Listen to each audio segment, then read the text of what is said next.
I know my wife complained about it. Like when we were driving home, I asked her how she felt about it. She's like, can they just set the fucking camera still for 2 seconds? She did not say fuck. She did.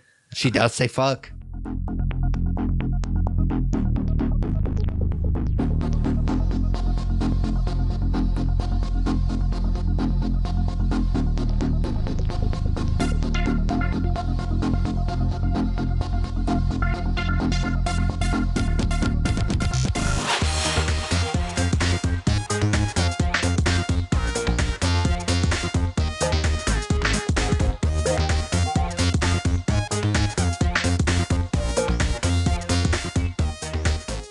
Hey guys, welcome to another episode of the Nerd You're Looking For podcast, a weekly nerd culture podcast that discusses the culture through various segments.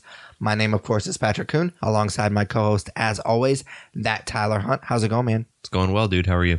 I'm busy, trying to gear up for Shocktober in Irvington. Finally wrote the script. As you know, Tyler, you've looked it over. I'm going to start trying to storyboard it this weekend, talk to a few people about being in it. So I'm really excited. I'm kind of trying to mention it on the podcast more, not just to promote it, but also to force me to do it. Yeah. Because I feel like if I say it enough, then it'll force me to do it because I hate putting something out there and not doing it. And I know Matt from The Obsessive Viewer has called us out on his podcast the other day. Yeah, I was listening to it and he just started basically just talking about how we were going to do it. And I was like, that son of a bitch. It makes me nervous. I texted him to let him know that the script was written. So, yeah, I'm excited what for it. What happens if we film this thing and it's a turd? It looks like a shitty home movie. It was where my mind is gone. It's not my film festival.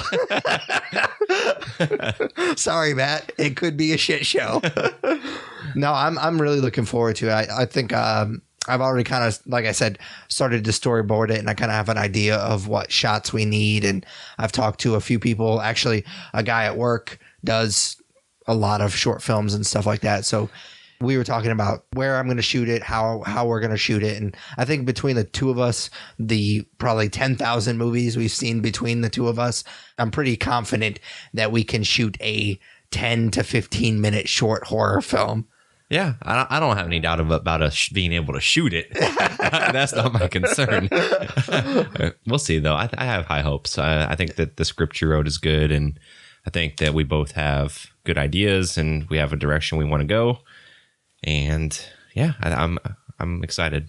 You don't sound excited. I mean, you sound scared.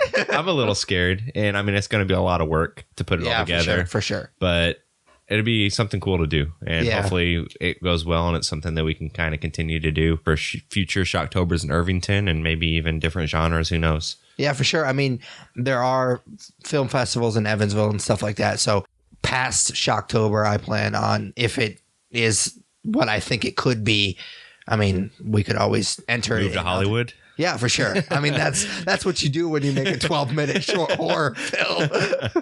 Hey, I'm pretty sure that's like how Cabin Fever got made or some shit. So yeah, but I'm pretty sure Cabin Fever didn't get made on an $80 camera. So you have that to look forward, Matt. If Clerks was made with $30,000 and we're planning on spending like $30, I don't know how this is going to turn out. It'll be all right. We'll make it. All right. So each episode we start off by kind of checking in with each other. We call it what we're into. So Tyler, what are you into this week? I watched a movie this week. I rented it from iTunes. It had kind of piqued my interest. iTunes always like refreshes with like top movies or notable new releases. And there was a movie that came out within the last few weeks called Buddy Moon that I was interested in. It's actually it's a comedy, but it's an independent film as well. So it kind of has like that hipster vibe to it, but it's still a comedy. Basically what it's about is it's about this guy named David. He's an actor. He had like a really famous childhood. He was a child actor he was on some show that he's really known for, and he's kind of sick of being known as that character. But it's about him basically breaking up with his fiance right before their wedding, and he's kind of in a dark place, as you can imagine. And his best man named Flula shows up. Flula is German. That is a hipster name. So Flula shows up and gives him a pep talk in his hilarious German accent, and basically says, we're going to go on your honeymoon together. I'm your best man, and this is going to get you out of your slump. So it's basically hiking on the West Coast, and I'm sorry, I'm not outdoorsy. I don't know where it's at on the West Coast, but they hike up mountains and trails and various bullshit. So, but I don't remember where. But yeah, they go hitchhiking, or not hitchhiking, they go hiking, and it just kind of goes from there. Of course, they encounter crazy things and crazy situations and crazy people. So that's kind of what it's about. This movie was pretty funny, even though it's kind of one note. It has a lot of heart, and it's definitely about your friends and your friendships in the face of adversity, which was kind of a cool story. But at its comedic core, like I was saying, it's very one note. It's basically an 80-minute accent joke. Okay. So Flula, like I mentioned, is German, and the actor who plays him is actually German, I believe. Yeah. So it's a genuine accent, but it's basically him saying crazy things in his crazy German accent. That being said, it does hit a lot. I laughed at his character a lot. I laughed at his lines a lot. So I can't really fault them too much because I made it work. The Flula character is not only funny, but he has a lot of heart, and you really start to care about him and admire what he's doing for his best friend. Everyone will want a Flula in their life after they watch this movie for sure. Like I said, though, it's pretty basic. But I always do appreciate independent movies that go the comedic route, because the comedic feel of this movie is so different than a movie like The Hangover or blockbuster comedies. It has a more grounded feel, and like these funny situations could actually happen. So I appreciated that, and it definitely added to its charm. So I would recommend watching it. It doesn't knock it out of the park or anything, but it's a fun 80-minute watch. This movie caught my eye. I was browsing one day, I think on Vudu, and it caught my eye originally because I thought it was a werewolf movie. The poster is misleading. Yeah. And then I kind of looked into it, and I don't know why I decided not to watch it, but it sounds funny. I mean, it sounds stupid, but it sounds funny as well. What's that guy? I don't know the actual actor's name, the German character. I'm not going to say his stupid ass name. His real name in real life is Flula. Oh, really? It's Flula Borg. Yeah. Did you already say that? I did not. No. That's weird. Yeah. But anyways, he was on Pitch Perfect too. Yeah, he was. Yeah. So, and he basically sounds like he played the exact same character. And I mean, his character in Pitch Perfect is a dick, and his character in this one's kind of like the lovable, naive character. And that particular comedian has had a few episodes of At Midnight, so I've seen him. Has he? Flula? Yeah. Are you just refusing to say his name? Yes. Even though that's his goddamn name. It seems like it would be his name if he was a hippie and he moved out and he legally changed it to that. He sounds like a Power Rangers villain, Flula Borg. Yeah, he does kind of sound like a Power Rangers villain. Anyways, I am going to talk about a Netflix original series called Stranger Things, which is pretty popular right now, and for a good reason. It's written, directed by the Duffer Brothers, which at the beginning of the show, they kind of made it created by the Duffer Brothers. Like, we're supposed to know who that is. Yeah. And me and Tyler obviously are big TV and movie nerds. So I was like the way it was like produced on the screen, I was like, am I supposed to fucking know who these guys are? And I looked it up, and no, you're not supposed to. Like, they've done pretty much nothing.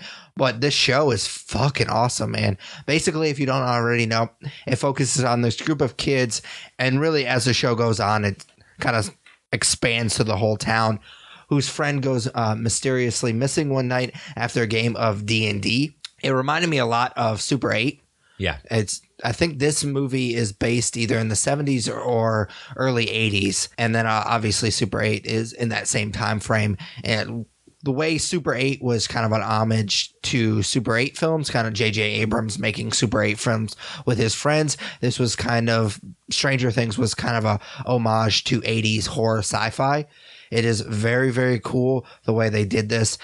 I love this show because, like great horror films and TV, horror films in TV and movies in general, obviously, work best, especially horror movies, when you build up the characters, when we actually care about these characters. Like slasher films sometimes are not that great because the characters are dispensable. But when you really kind of build these characters and we care about them and then they're put in dangerous situations, you obviously care whether or not they get out. They do a great job of building these characters, which because I think there's 8 episodes and they're about an hour a piece. So obviously you basically get an 8-hour movie to build all these characters and they're great. I relate to these kids, even though I've never played D&D, but I had a group of friends growing up that we were super nerdy. Even though we didn't play D&D, we played Nintendo and all that nerdy stuff. So I related a lot to these kids, and it was just a fantastic show. It's always kind of a gamble when you have kid actors. Like in Super 8, these kid actors were just phenomenal. I actually think they were better than the group of kid actors in Super 8. They were phenomenal. I was kind of actually hoping that this would be an anthology series, but apparently it's not. They teased a lot at the end of the last episode, and so I kind of thought maybe they were going to make a second season, but apparently, that it was always in the works to make a second season of the show, and it's just going to kind of pick up where season 1 left off, which is kind of a bummer because I thought there's really not a ton left you could do with this show, but they did tease a few things here and there. There's a particular character. Obviously, I'm not going to spoil anything, but there's a particular character that goes missing. You assume that him or her dies, and they kind of tease that maybe that particular character is still alive, and then the boy that goes missing gets found, but there's still some things wrong with him. And I thought the creature was really cool. Motherfucker. Did you just spoil that the kid gets found? I've only watched the first episode of this show, you douche. The kid was always going to get found. No, I don't know that. Well, I'm sorry if I spoiled that for you. I thought that was pretty obvious. I'm not even going to watch the rest of this goddamn show. You're going to watch it. It's awesome. The creature was actually pretty cool for a Netflix show. Like, I mean, you would assume that the special effects wouldn't be that great, but I've you want to just explain what it looks like to spoil that for me as well? Go fuck yourself. Actually, its head opens up like a flower. That's actually true. I did spoil that a little bit. No, this show was exactly what I wanted American Horror Story to be. And American Horror Story, of course, was made by Ryan Murphy, so it was just a hot mess. But this was exactly what I wanted that show to be. Just a really great horror show that really built up the characters really well. And like, I care about these characters because they built it up. Like American Horror Story, the first season, it was just like they had all these moments where they thought, oh, well, this is going to be really cool. They're going to really dig this because we're going to tie this character to that character. And I was just like, I don't give a shit about any of these characters. So why would I care that there's this bigger mythology behind it? But I actually do care about these characters and the Stranger Things. And obviously that's why it works. And that's why I loved it so much. It's just a really cool show. I know it's really popular right now, but I think more people should be watching it because it's fantastic. Yeah. I, as I mentioned, started it earlier this week, and I made the mistake of watching the pilot while my wife was home. So she watched it with me and then forbid me. That's always a gamble. Yeah. Yeah. She forbid me from watching any more without her. Yeah, that's and her and I don't have a ton of downtime together through the week, so we're both off this weekend. Hopefully, we can power through it. It's only 8 episodes, right? So it's not too much of a commitment. Yeah. So I really loved the first episode. I'm really looking forward to continuing with it, even though you spoiled it for me.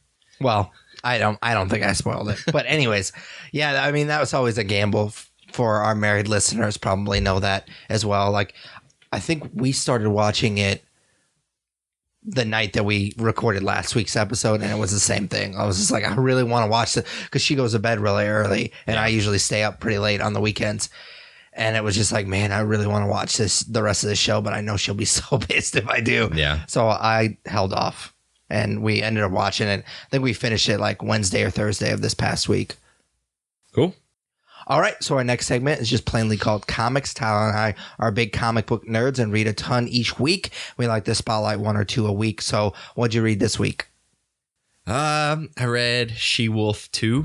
Oh, yeah? If you'll recall, about a month ago now. You didn't really like it. I talked about She-Wolf 1, and I did mention I was going to continue with it to see if it got better. And this issue kind of continues the acid trip werewolf story. So it's super weird still, but it does get a little bit more linear. In this particular issue, the main character goes to a mall and is in the bathroom kind of freaking out like she's on some kind of ecstasy high or something. Like that's what this whole thing has been. It's like watching her go through a weird drug trip, but she's kind of freaking out in the bathroom and a vampire approaches her and can tell that she's a werewolf and is telling her about all these types of things that kind of go with the mythology of being supernatural. And so exposition, that's all that is. Pretty much. She ends up turning into a werewolf, and as she's transforming, the vampire girl is trying to get her out of the mall, and they're so confused why she's turning into the werewolf. And then when they get outside, they're like, oh, it's a full moon. That would be the first thing that I thought of. Exactly. And I mean, to me, that's just really dumb, lazy storytelling. Like, oh, wow, we've been in the mall a lot longer than we thought we had been. That's stupid, man. The full moon's out early tonight, I think is like almost literally what one of the characters says. So she ends up turning into a werewolf and her and the vampire fight. And I guess after she comes down from transforming, the vampire has taken her back to her home where her mother is, and her mother's like some high mighty vampire, and they're kind of telling her more about the supernatural stuff. I'm pretty sure you just described the entire plot of the Twilight. Yeah, exactly. Like this comic it has a weird artistic like hippie feel to it. I haven't expressed that already, but the way that it's written and the way that it's drawn, like I like the artwork, but the way that it's drawn, like this is something that we could do. Let's pump the brakes. I'm being dead serious, and this is put out by Image. Back before years before we thought about a podcast, you and I had thrown around the idea of just for fun making a comic book. Yeah, and honestly, the way that this is drawn, like I appreciate like the hand drawn aspect to it, and like the word bubbles are hand drawn. It's not typed in or anything, but I feel like we could write this story. And I know that I hate that I'm taken away from the author by saying that, but it's really just. It's a really simple werewolf story with a bunch of weird shit thrown into it to seem to kind of make it more than it actually is. There's all sorts of weird stuff that happens. So like at the mall, the vampire is white, a white girl, and then they have their vampire werewolf fight. And by the time they get back to her home, she's a black girl and her mom's black. And there's absolutely nothing. I'm not bringing up race as for negative reasons, but it's kind of weird when you change the race. You can't be a black werewolf? No, it's a vampire. Vampires. You change the race of a character halfway through the comic and don't explain why. Unless I miss something, they do not explain why her race changes. And it just weird shit like that they kind of threw in to kind of make it seem like it's more than what it is. And it's really not. It's a very, very simple story. So that being said, I think I'm going to read issue 3 because it's a really fucking weird trip, man. But yeah, I don't know. I can't recommend it. I'm not going to tell you to go pick up She-Wolf, but I feel like I'm too far in now and I got to kind of find out where this shit's headed. So, obviously, Tyler and I are huge Kevin Smith fans, and he always tells this story about how he always thought of filmmaking as like making these big budget films, and he went and saw like an art house, went and saw Slacker from Richard Linklater, and he's like, "Wow, if they consider this a movie, I can make a movie." Mm-hmm. So She-Wolf might be our Slacker. Yeah, no shit. No shit, man. It's a weird one, dude. All right, what'd you read this week? Well, we kind of talked about this a little bit last week, but I wanted to bring it up, officially talk about it on the podcast. Flash 2. 3 comes out next week, so I'm kind of jumping the gun a little bit. I probably should have waited until next week to talk about this, but I really am digging this comic, which is surprising because Flash has a big time travel aspect to it. I haven't read as much Rebirth and DC as much as Tyler has, of course, him being the big DC guy of the podcast, but I've really enjoyed the stuff that I've read. I've read Rebirth, obviously the main Rebirth title, and then, of course, I've read Batman and Flash, and I've enjoyed both of those books quite a lot. Flash has kind of played a big role in Rebirth, more Wally West than Flash, but Flash #1 kind of talks about, well, not Flash #1, his Rebirth title, which is very, very confusing. Each of these characters get a Rebirth title and then they get a #1, which is super confusing. So Flash's Rebirth title, he connects with Wally West, and they're kind of with the help of Batman, kind of investigating what happened in Rebirth. And so obviously Flash plays a big role in what's happening in Rebirth. I like how issue 1 kind of builds him up as this character I know I mentioned this last episode, so I apologize for repeating myself, but they kind of build him up as a similar character to one of the reasons why I fell in love with Spider-Man. He's kind of a Spider-Man-esque character in the sense that he's this regular guy, Barry Allen, who has this superpower, but he also has a regular job like Peter Parker used to do. And he has these personal relationships, but he also has to be the Flash. And so I love that idea of kind of being vulnerable, but also being a superhero and kind of having to juggle all of these things at once. So I'm really digging that. And then issue 1 had this cliffhanger, which I've stated this before. I have this problem with comics in general is when they have these big cliffhangers, they almost never pay off the way I want them to pay off. And issue 1, I was really excited for issue 2, and the cliffhanger didn't really pay off the way I wanted it to.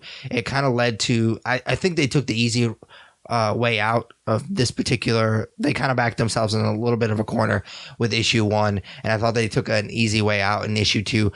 It was an interesting turn. By the end of the book, I was intrigued, but it wasn't exactly what I wanted. And then, of course, issue 2 had an even bigger cliffhanger, which I'm excited for issue 3. But like I said, I probably will be disappointed just because cliffhangers in comic books don't usually pay off the way I want them to. Yeah, I'm really digging this new Flash as well. I think we both touched on it last week. I didn't expect to. I've always appreciated the Flash, but I've never really read him.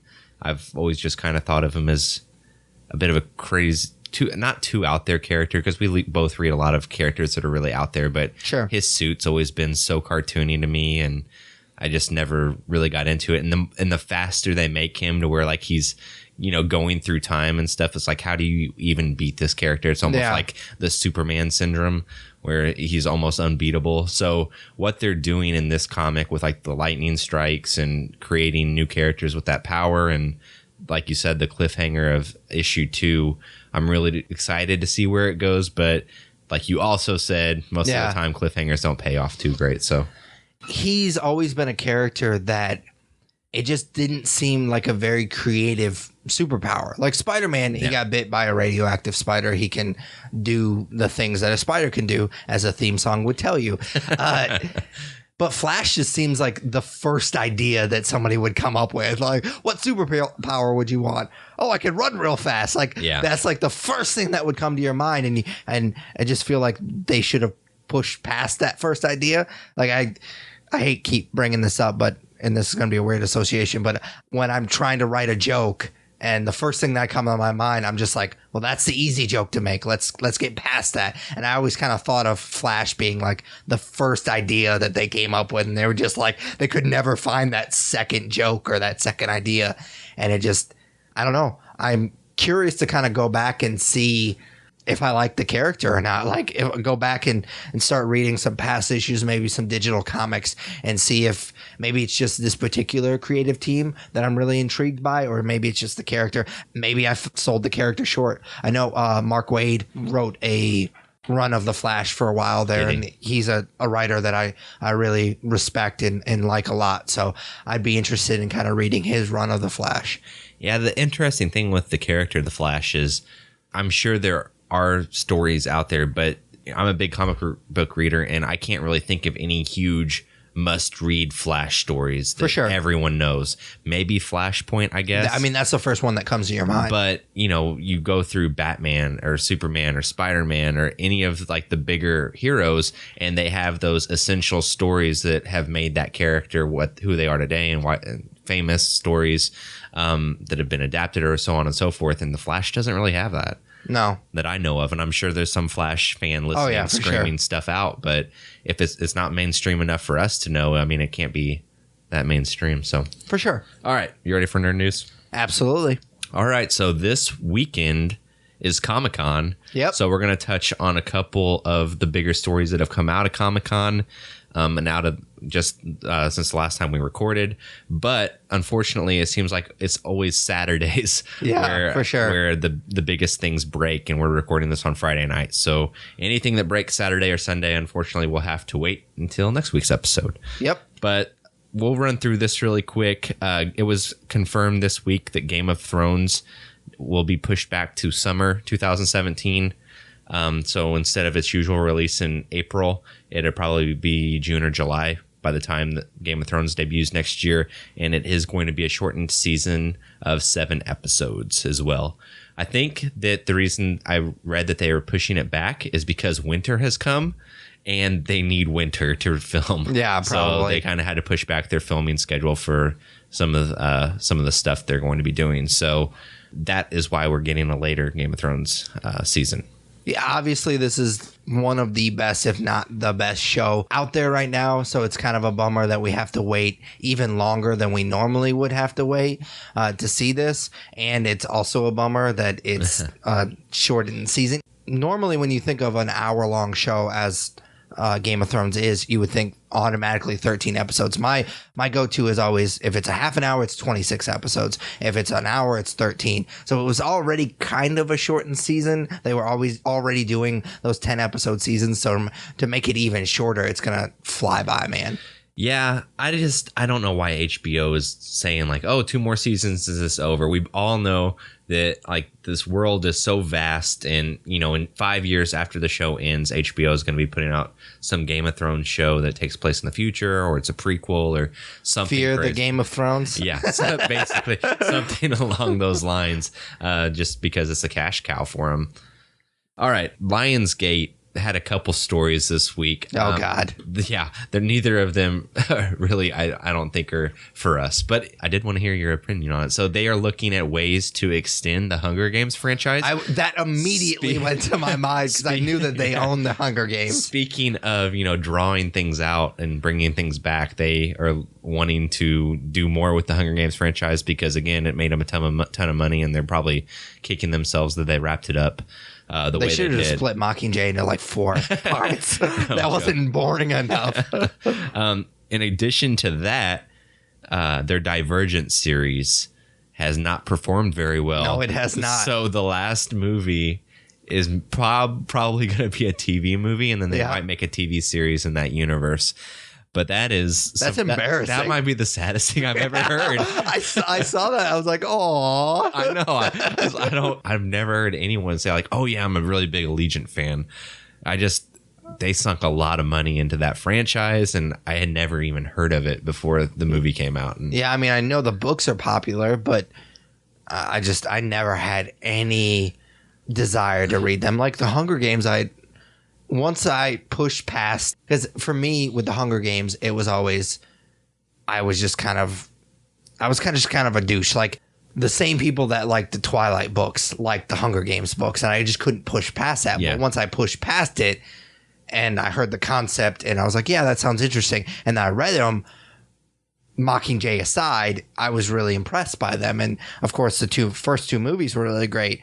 That concept just didn't seem interesting at all. It seemed really convoluted, and it seemed stupid. And I've only seen, I think, parts of the first movie, and it's really bad. And I feel bad for Miles Teller for being in those movies. Yeah, his career has been super quiet since Fantastic Four. Yeah, like he's done the Allegiant movies, of course, and I'm super excited for that boxing movie. That looks sweet. I haven't seen the preview for that. I mean, I know he has that War Dogs, yeah, War with Dogs Jonah movie Hill, coming yeah. out. But that dude was in an Oscar nominated. J.K. Simmons won an Oscar for that movie. Yeah. And he was great in it. And he held his own against J.K. Simmons. So it's kind of sad that he hasn't gone that route more with his career. So did they mention if the stars will be in the team? They did not. They do not know if Shailene Woodley will come do it. I would say, fuck you, man. I wouldn't do it. Yeah. If I were her, I'd be like, yeah, that's enough of this. And if they have to recast this thing for TV, just that's even sadder. Just forget it. Just bury it. Yeah, for sure. All right. From what could potentially be poor TV to good TV, Daredevil season 3 was officially announced. It was only a matter of time, man. Yeah, I mean, how do you not announce that? And then they teased the Defenders. They put out a poster for Iron Fist, which is coming next year, and then they put out a teaser trailer for Luke Cage as well. So lots of stuff going on with Marvel at Netflix. I almost expected them to announce something Punisher related, at least like what year we'll get the season since they announced it. But we didn't get anything. Yeah, the teaser trailer for the Defenders was weird with the weird Nirvana cover. Yeah. But I mean, it was cool. I mean, it didn't give you anything. No, I mean, they haven't even started filming it yet. Yeah. So I hate that. They released like a Game of Thrones season 7 teaser too, and they're releasing teasers for things that haven't even been, like not one frame has been filmed. Yeah. So it's just like stuff we've seen before presented in new ways. Yeah. And then the title card, which is not really a teaser to me. Yeah. Well, I guess maybe actually it is the definition of a teaser, but it's not what we're accustomed to. So Stick would have had to say what he says in the trailer. What did he say in season 2? Or maybe maybe they just got that dude to record that line for the teaser. I don't know, but yeah, I thought that was a little weird. I mean, it is the classic teaser trailer. Like, I mean, it gave you nothing. And then the Luke Cage trailer I thought was interesting just because it had a little bit of a different tone than the teaser one that they had released. Not the tone I think we were looking for. Exactly, because I love the Power Man and Iron Fist comic. It's a lot goofier and funny, and I just really love it a lot. Like, I love obviously comedy and comic books is fantastic, and it's just not the same tone. But I mean, he is a badass, so I mean, you have to show that side of him, so it doesn't surprise me. But at the same time, like, a joke would have been nice. I mean, that trailer, him going through the hallway with the car door, very Daredevil-esque, and I was, that teaser at the end of Daredevil season 2 was completely opposite of that, like with the soul music and just the feel of it. So it was disappointing that was the tone of the trailer, but hopefully with a character like that, and, I'm sure Iron Fist shows up at some point towards the end of the season, they kind of, there is some levity to it. So. For sure. All right, last thing, Star Trek 4 is a go. Yep. And the big news with that is that they announced Chris Pine is going to come back for it to... Why wouldn't he? Because he's dead. Oh, not Chris Pine. Chris Hemsworth, my bad. Yeah, why wouldn't he? I was like, well, I'm very, very confused. Chris Pine died? Spoiler alert. No. Chris Pine and Zachary Quinto, I believe, signed on for more Star Trek movies, I think, last year. But I believe everybody else is coming back and signed on for Star Trek 4. And Chris Hemsworth is coming back as Kirk's dad. You don't know his name? Jim Kirk, yeah. I don't know Greg or George. It's George. Chris Hemsworth's character is George Kirk. Okay. And he is coming back because he was in the first 10 minutes of the first Star Trek movie and he dies. And then he got super famous as Thor. So they're like, well, we got to put him in a Star Trek movie again. And I remember when they cast Thor, that was literally all I knew him from. That's all that he had really been in, was like, he was in Star Trek as Jim's dad. Yep. And you've already forgotten his name. No, Jim Kirk. Captain Kirk. That's interesting. I mean, I knew they were going to.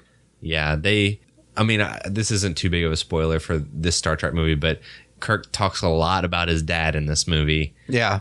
More than he ever mentioned in the second one. So I don't know if they were planting seeds early or what. How do you think they're going to do it? I mean, do you have any thoughts? Time travel. I mean, the time travel was such a big deal in the first one.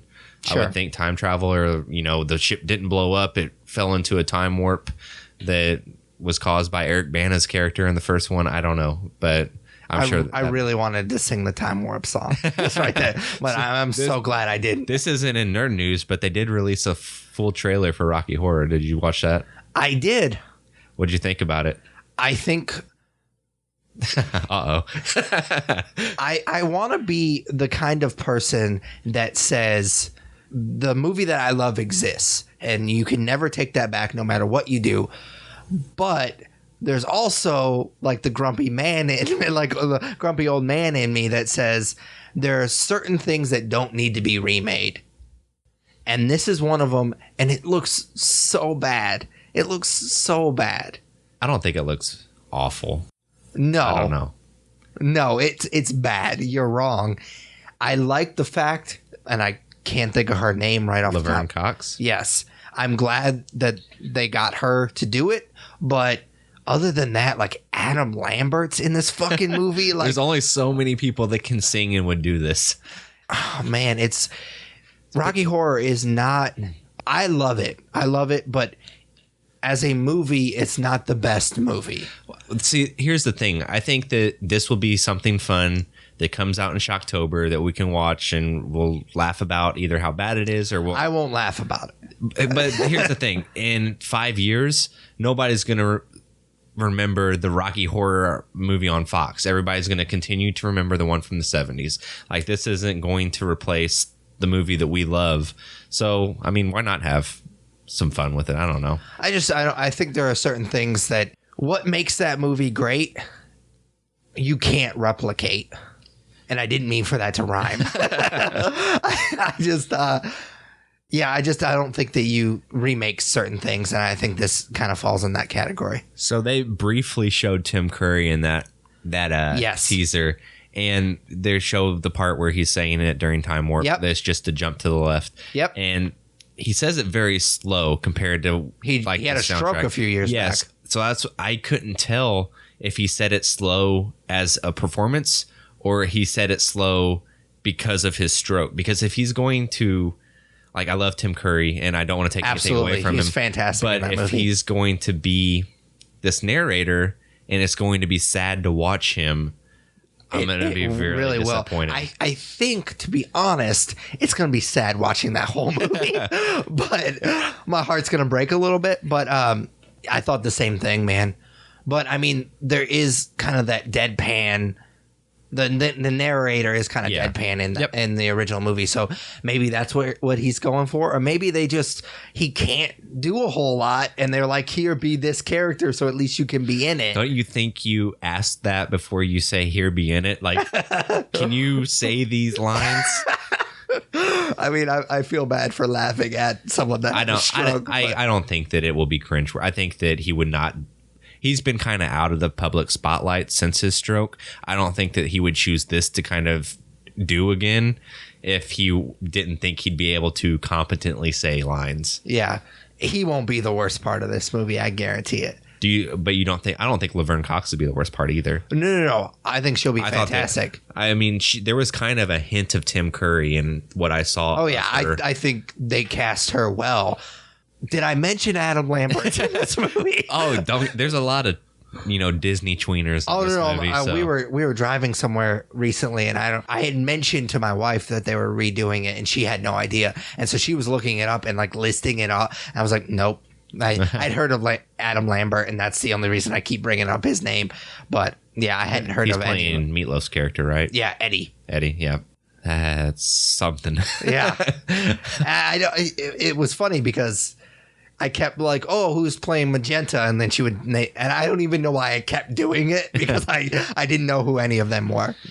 I mean, it is a TV movie on Fox, so at a certain point, like, it's going to be kind of like the Allegiant movie that I'm sure will be on Sci-Fi or some shit. Yeah. Anyways, all right, that's all I got for Nerd News. All right, so our next segment is just kind of our main topic. It changes from episode to episode.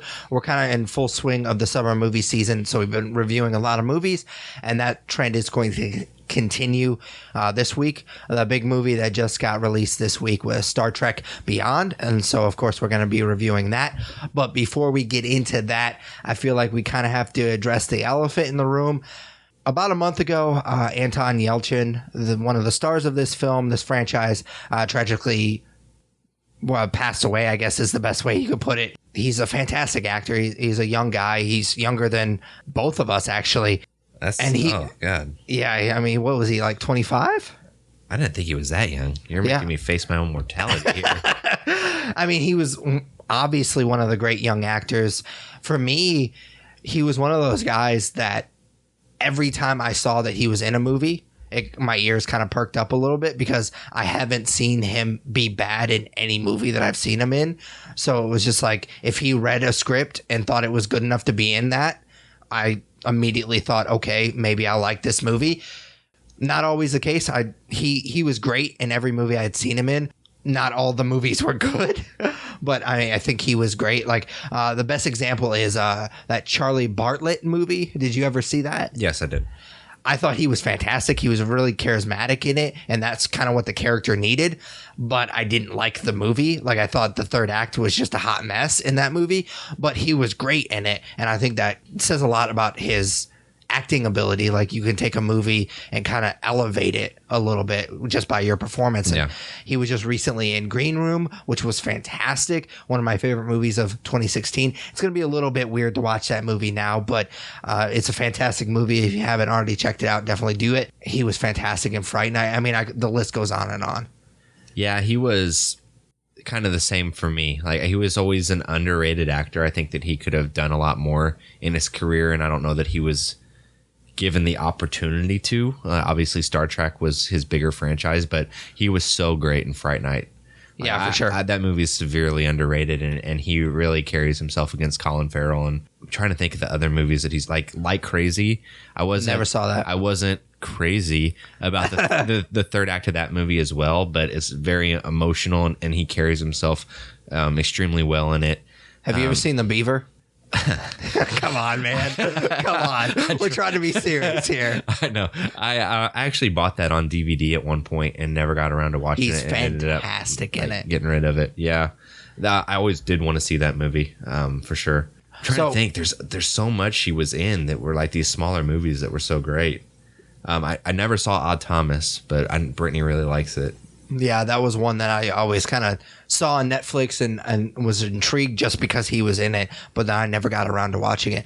Normally, what we do when something like this happens is we always do a nerd favorite, but I figure since we're already talking about it, kind of an impromptu nerd favorite, what was your favorite film of his? For me, probably Fright Night. Just for the sake of conversation, I'll say Green Room, but I think I'd agree. I love Fright Night. That movie is so good, man. It is. I bought Green Room on Blu-ray. I just haven't watched it yet. So you got to check it out. It's fantastic. So maybe, who knows, maybe that supersede it. I thought he was fantastic in The Beaver. I think he gets a little overshadowed by Mel Gibson because I hate Mel Gibson. Like, I don't think he's a good actor, and he's a crazy person in real life as much as I know. But he is fantastic in that movie. So I think he gets a little overshadowed by Mel Gibson in that movie, but he is fantastic as well. Cool. All right, so now that we've kind of got that out of the way, obviously we're going to critique this movie because that's what we do, and we're going to make silly dick jokes because that's what we do. We just kind of want to get that sadness out of the way first and kind of move on. So we both saw this yesterday at the exact same time, but at different theaters because Tyler's weird. I invited him, and he said no. I'm not going to drive further. Oh, so all of the other times that I drove further. That was on you, dude. Because I'm a better friend. That's fine. I mean, that's pretty clear. So this movie obviously follows the... Oh, before I give my synopsis, I want to point out that we haven't done the synopsises for the last two movies. I knew we didn't do it for Yoga Hosers, and I asked you about it afterwards, and you're like, yeah, I meant not to do it. I guess Ghostbusters, it was an accident. So Yoga Hosers, because it got released and we had an opportunity to see it before it was released, and it actually got pushed back just recently. I think until September is his official release date. I didn't want to do a synopsis because I know there's people kind of like me out there that don't like to know a movie going into it. So I did that on purpose. But then Ghostbusters, I literally wrote it, and I could look it up if you want. But I wrote one, and then for some reason I just got distracted and we just moved on to Broad Strokes, and I just never read it. So I did prepare one for Ghostbusters, and I never actually wrote it or read it.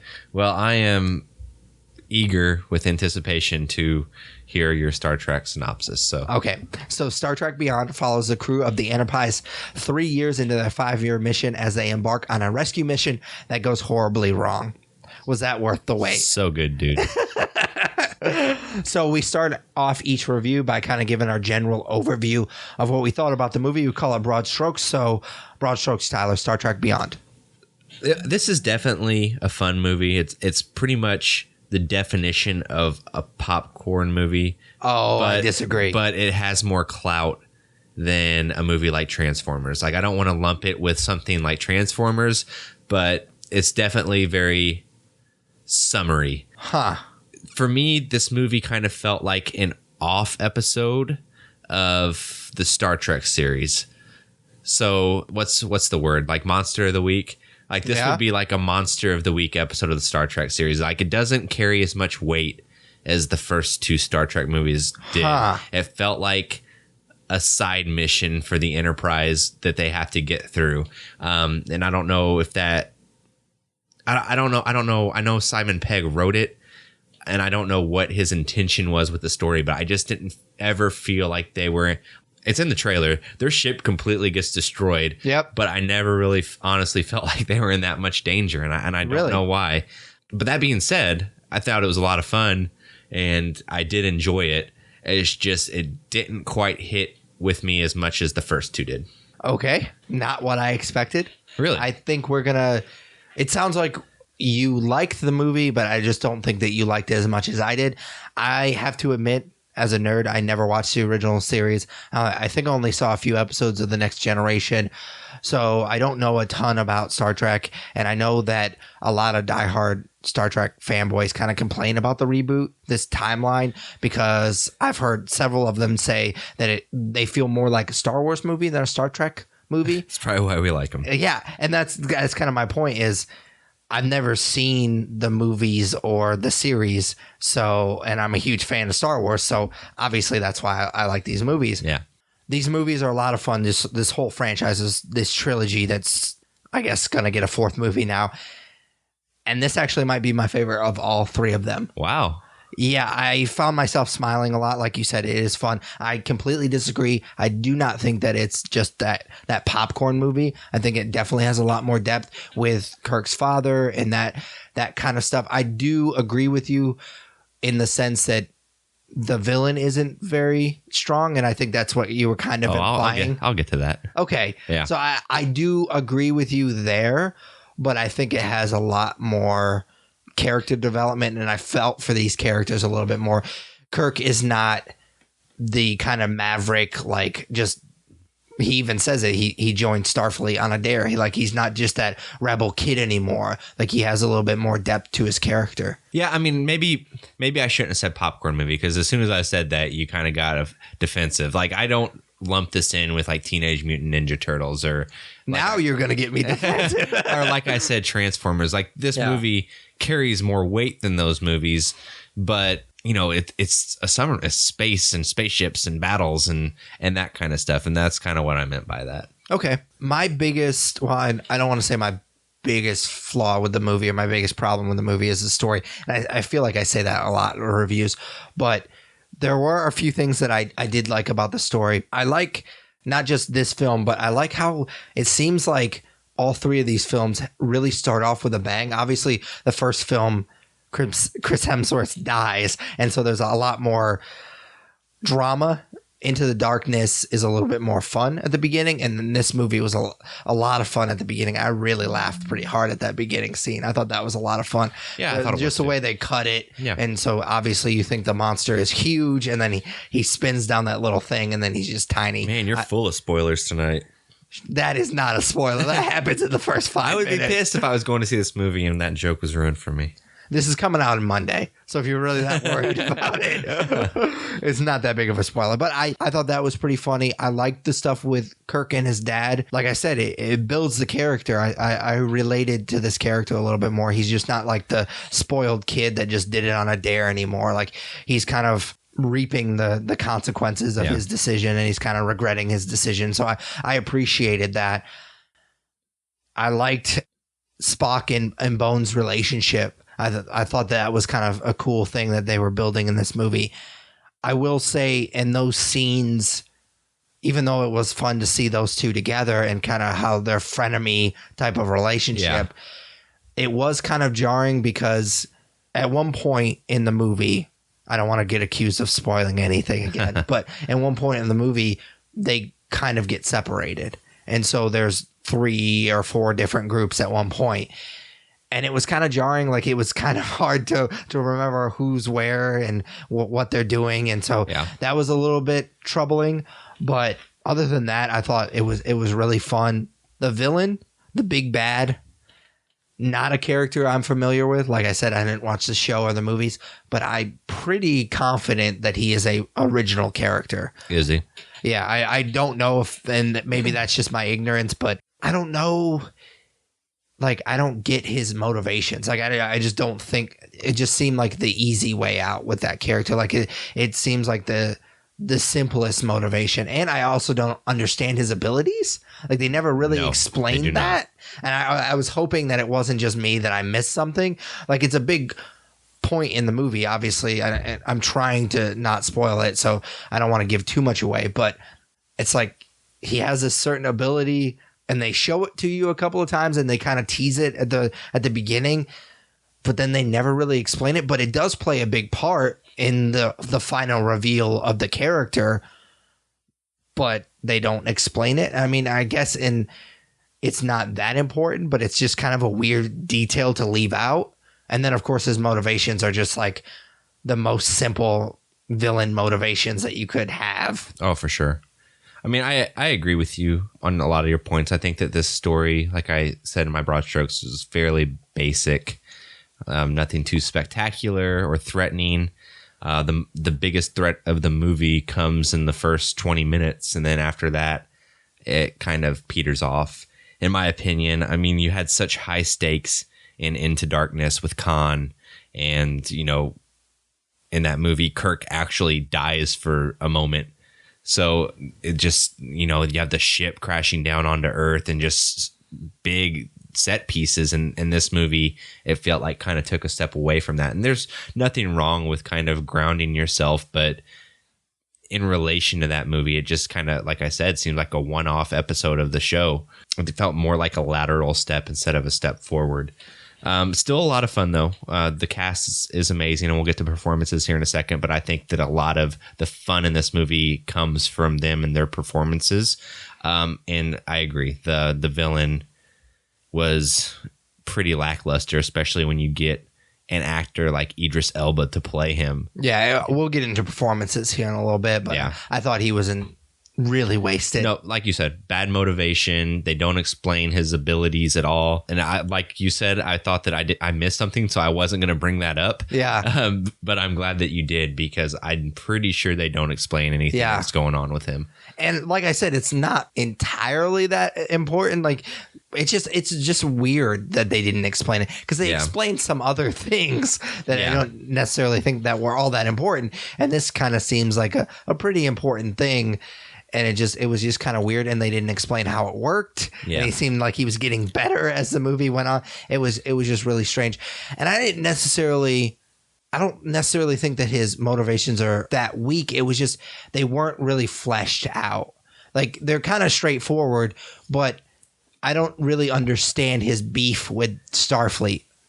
Like they kind of explain it a little bit when you get the final reveal of the character, and obviously I won't go into too much detail because I don't want to spoil it, but it seemed like they didn't really flesh out his motivations. It was just kind of the simple revenge story, but I don't understand what the revenge was. And they kind of tease something with his right-hand man, but they never explain who that person is. They leave you to infer a lot of things, and I don't necessarily like that sometimes. In this particular movie, there was a lot of moving parts, and sometimes I think it's just better to explain certain things. And there was a lot left to infer, and in a movie like this, I'd rather you just kind of tell me. It's your story, just tell me. For sure. I definitely agree with that. You mentioned a lot of things they don't explain. They don't explain where his army comes from. Yeah. Like I don't get kind of most of what was going on that planet, to be honest with you. Yeah, it's strange. Yeah. But I feel like, and we do this every time, that's why I should just end with the nice things every section, because I really do really like this movie a lot. Like I said, it's my favorite of the three, and maybe I should just rewatch all of them to make sure. But so far right now, after just watching this movie one time, I really enjoyed it. Like I said, I enjoyed Bones and Spock kind of building that relationship. Spock and Kirk are really great in this movie. You don't actually get to see them too much, but their relationship is really great. I liked it a lot. I love the stuff at the beginning of him kind of regretting his decision. I think I just really enjoyed that growth of the character. All right, man. You ready to move on to performances? Absolutely. What'd you think? I feel like we say this with a lot of the movies we've reviewed lately. Because all the movies we review are franchises. Are sequels. Yep, exactly. But these actors know their characters, and they know what works with their characters, and they've played them successfully twice now. So, the crew of the Enterprise was just as fun to watch as it has been the other two times. Like, all of those actors know their characters, and they've become those characters over 3 movies. So it was a lot of fun to watch. I feel like we're both going to say the same thing about Idris Elba. He did what he could, but they took an amazing actor and they caked him with makeup. Absolutely. That hid his expressions, and it was basically just his voice. Like, that's the only thing that he got to act with, and maybe his eyes, but he was unrecognizable for the rest of the movie. For almost the entire movie that he's on screen, you wouldn't even know it was him. I knew he was in the movie, and I didn't know he was that character for a little bit. Like, when I first saw, like, when he first pops up on the screen, I was like, obviously they got a big actor to do it, and I recognized the voice, but I couldn't place it. And then I realized, like, as the movie gets further and further, he kind of gets better, and I don't want to spoil anything, so you can kind of start to recognize him as the movie goes on. And the third act, I mean, it's basically him. And so he did a fantastic job, as you would expect from that caliber of an actor. It was just weird that they didn't give him more to do. And I guess when you cast a guy like this, you need somebody that, when that third act comes, can really handle it. And so maybe that's what they were kind of hoping for. And that's why they cast him. Yeah. But it's just weird that you would basically waste 2/3 of a movie using an actor that could give you so much more, and you're just caking him in makeup and prosthetics. It was just very, very weird. And honestly, the prosthetics around his mouth looked really rubbery, especially at the very beginning. So I don't know if that was something that was a problem for them. I don't know. My wife and I watch a lot of Face Off, so for whatever reason, I've been watching that show a lot. Stuff like that, start noticing now. But yeah, it was like really rubbery around his mouth, so you could tell it was a prosthetic. It was really weird. Yeah, I agree. I'll just be honest. I think that he's better than this role. Like, I don't know. I thought he was good in that third act. I mean, he was fine, but to me, he's such a high caliber actor. I mean, people want him to be Bond, and like, he has such great potential, and he played like a third-rate Star Trek villain in the third movie of the franchise. Like, I just feel like he's better than that, to be honest. Not that there's anything wrong with being in this movie, but whenever you write, sounded like it. But when you write a villain like this, like, he could have played Khan, somebody, one of the bigger Star Trek villains, with how great of an actor he is. And instead, he's some weird random alien that you can't recognize. I will say, just kind of getting away from the Idris Elba part of it, I did enjoy Sofia Boutella, who was in Kingsman. She was a great addition as Jayla, I thought. It took me a really long time to figure out who that was. Yeah, I thought she was great. I hope. She was fantastic. I hope she's in the fourth one. I hope that she starts getting roles that aren't acrobatic. Like, it seems like, I mean, obviously, I know. I watched all the Kingsman special features. I love that movie. And they talk a lot about how she was a dancer and she did a lot of her own stunts in that movie. So I would like to see her play a different type of character, even though she did a fantastic job in this movie. But she did kind of had that role in this movie, again, because there was a particular scene where I'm pretty sure she did most of that choreography as well. So I'd like to see her get different types of roles, because I think she's a fine actor. Yeah.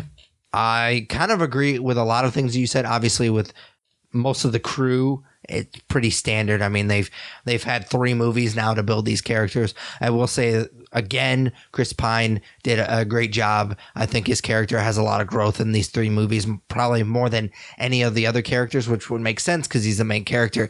He does that John McClane kind of Axel Foley type of maverick character really well, but he's a little bit more grounded in this movie. Yeah, especially with his stuff with his dad. Again, I thought that was great. I just love how he can just like kick ass, but also crack jokes at the same time.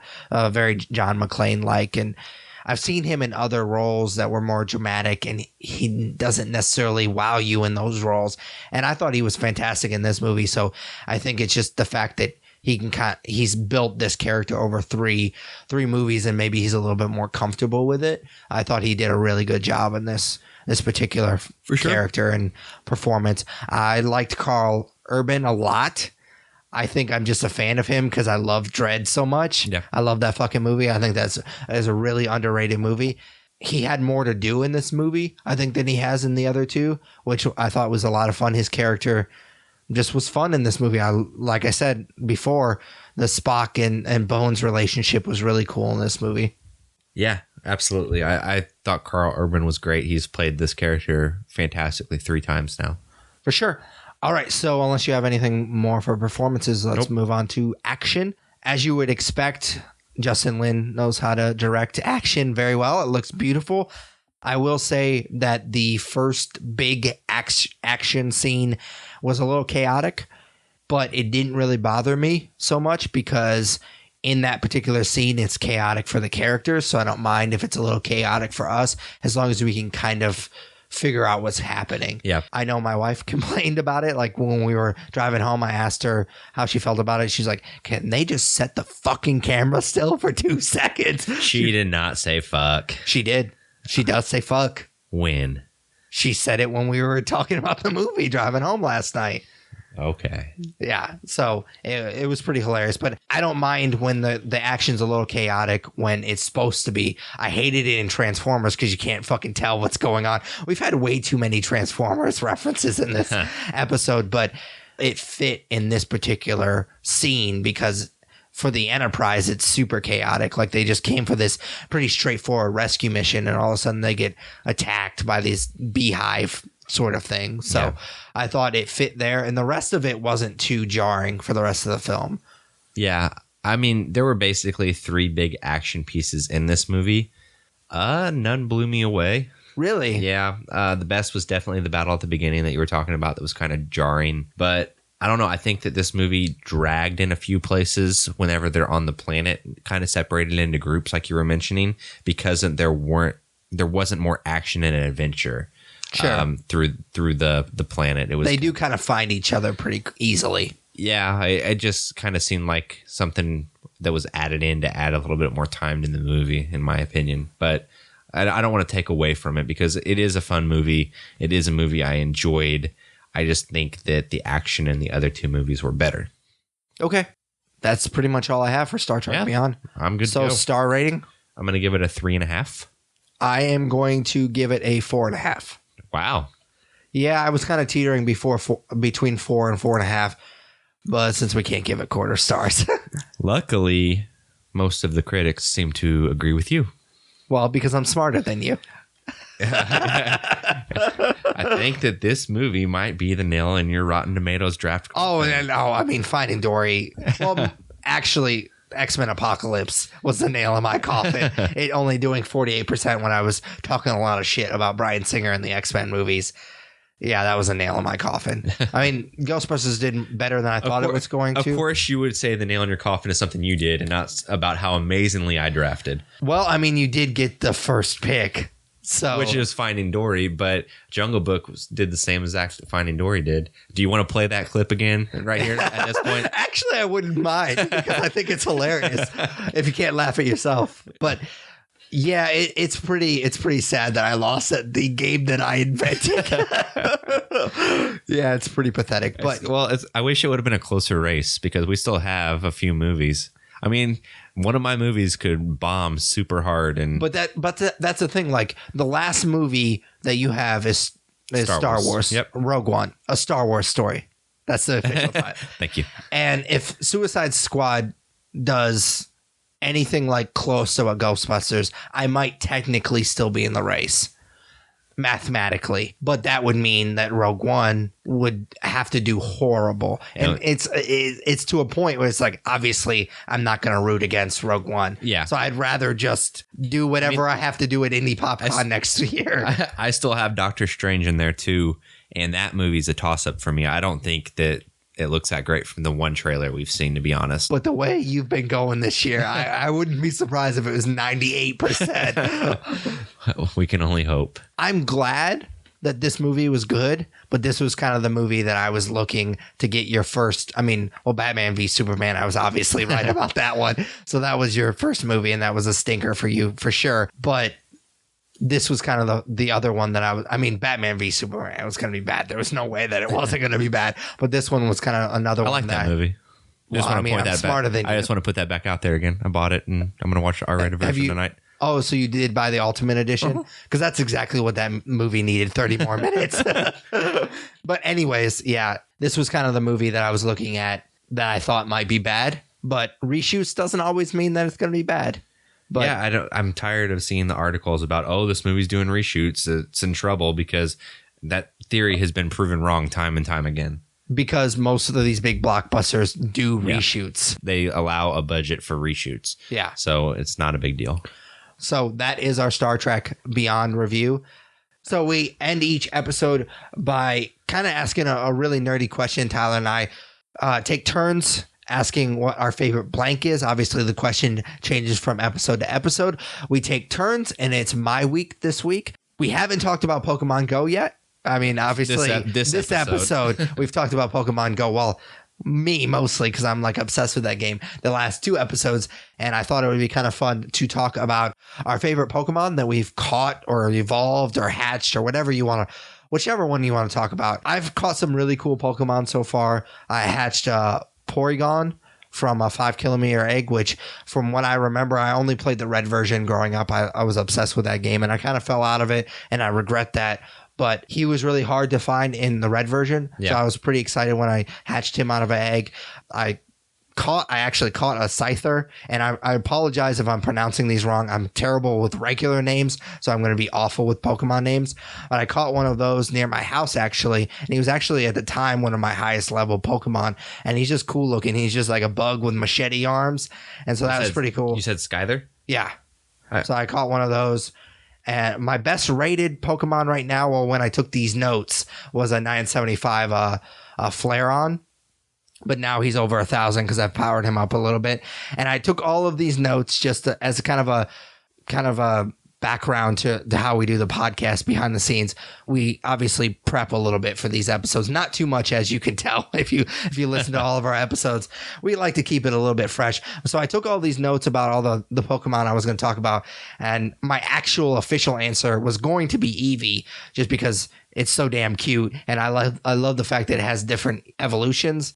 You can only do 3 of the evolutions in Pokemon Go, but I guess there's like 7 or 8 in the actual games throughout all of the games. There's only 3 in Pokemon Go, and there's actually a trick to get one of them, like to get the evolution that you want. You have to name it either Sparky, Rainer, or Pyro to get the evolution that you want. But I actually caught a Pikachu on my way home from work today. Yeah, I saw you posted that on the Nerds You're Looking For Facebook and Instagram. Yeah, so I was really excited. It's not a very high CP. It's actually not even my top 20 of the strongest Pokemon I have. But I actually last weekend I tracked a Pikachu for like 30 minutes because their stupid tracking system's broken right now. So you can still tell that one's near you by the where like it is on the ladder on your nearby. But every Pokemon has 3 footprints right now, which is stupid. I guess I heard a rumor it's because of the way they had to fix the servers. And they basically, and to fix some of the servers, they had to break something else, I guess. And so now they have that bug where there's 3 footprints on all the Pokemon.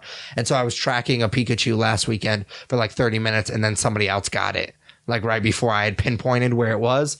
And so I was pretty bummed about that. And so I caught one this afternoon driving home from work. So Eevee was going to be my official answer, but of course it's got to be Pikachu, because when anybody thinks about Pokemon, typically the first one that you think of is Pikachu, and I just thought it was cool that I finally caught one.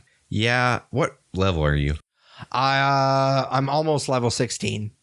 Okay, so I am level 8. Or okay. No, I'm sorry, I'm level 9. Okay. So I have not put near as much time into this as you have. Most of my Pokemon going is when I'm driving to and from work, which I know is highly dangerous. Hashtag don't Pokemon and go. Yeah. Is, I believe, the hashtag I pull over, actually. I do not. I'm going to kill myself or someone else. And we're not going to be laughing about this next week when I'm not on the podcast because I'm dead. We're going to have to do our nerd favorite with the next co-host. What's your favorite Tyler episode? Oh, shit. There's a Pidgey in here. But anyways. In my house? Yeah, right in front of you. I'm going to get it right now.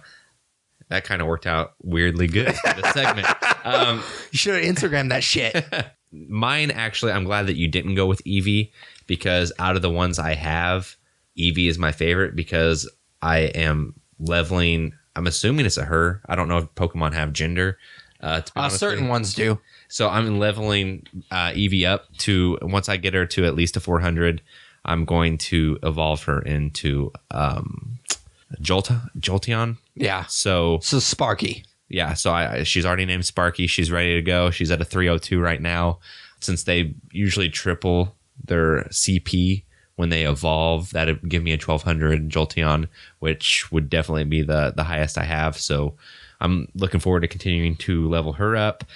As far as, like, I haven't really caught anything rare out there yet. Like, I have a Vulpix, and I hadn't ran into anybody. Yeah, like, I caught one. I actually didn't catch one. I got one out of an egg today. Yeah, like I hatched a Clefairy whenever I got to your house. That's pretty cool. Yeah, I was pretty excited for you. And then I also have a Skyther, like you were mentioning. My highest right now is a Pinsir that I caught on the way here. So I'm not too excited about that. How high is it? It's not anymore. It's 447. Oh, so okay. I don't know. I'm looking forward to playing more this weekend if the weather's nice. But I mean, this game's a lot of fun. The people, I know we talked a lot about it last week, but the people who trash on it are dickholes. Oh, yeah. Like, for sure. there's no reason to diss a game that encourages people to get out and talk to each other and be outside and walk around. So that's exactly what this game is doing. And I'm looking forward to continuing with it. Go Team Valor. You're Red Team too, man? Yeah, dude. Awesome. Is there any reason why you picked Red Team? Because people at work had picked it and I like the color red. Okay, cool. I picked it because I was obsessed with red version. Oh, yeah. That's a good. And so reason. that's kind of the only reason. I mean, there's no reason there. I mean, teams are team. I mean, Yeah. it doesn't matter, but No, it doesn't. I'm kind of psyched that we're on the same team. I like that. Anyways, so that's it for it's episode 104, right? Sure. 104. Yeah, Sure. we're going to go with that one. Of the Nerds You're Looking For podcast. Obviously, you can follow us on Twitter and Instagram at The Nerds Podcast. Like us on Facebook. Follow us on Google+. You can vote for us for Podcast of the Month at podcastland.com. Comment and subscribe to our YouTube channel, where I'm currently posting twice weekly my Mutants in Manhattan walkthrough. I'm also doing, of course, my weekly New Comic Book Day videos as well. You can check out our Twitch channel. Tyler does a weekly stream Monday at 9 p.m. Central. You can rate, review us on iTunes, Stitcher Radio, any podcatcher you use. We're on it. That really helps. We'd really appreciate that. Email us at thenerdsyou'relooking4@gmail.com. Basically, any questions, suggestions, anything, topics you might want us to talk about on future episodes. Basically, whatever you want. Email us at that email address. You can also check me out personally, my stand-up. I have a show at the Boca Lounge on July 28th. And then I also have a show opening for a touring act on August 22nd at Shorty's on Green River Road here in Evansville. Those are both here in Evansville. And of course, I'll be doing open mics from now until then, just kind of getting ready for those shows. But those are my two book shows. You can check those out as well. For Patrick Kuhn, Tyler Hunt. we are the Nerds You're Looking For. Take it easy, guys. See you guys later.